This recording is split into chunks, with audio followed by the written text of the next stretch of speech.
بانو جان، از اینکه با من اومدی کافی شاپ ازت ممنونم.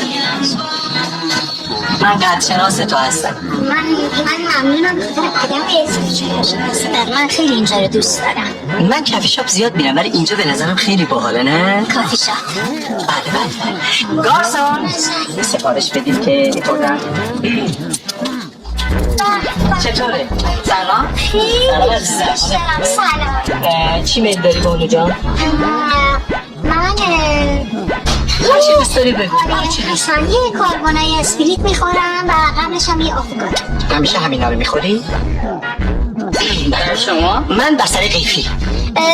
یه شیک شکلات براشو بیاریم. بله همین که بانو جان گفتن. مرسی که شکلات هم بله. قشنگه هست دوست داشتی. بفرمایید. مرسی. اینجا فلافل نداره بانو؟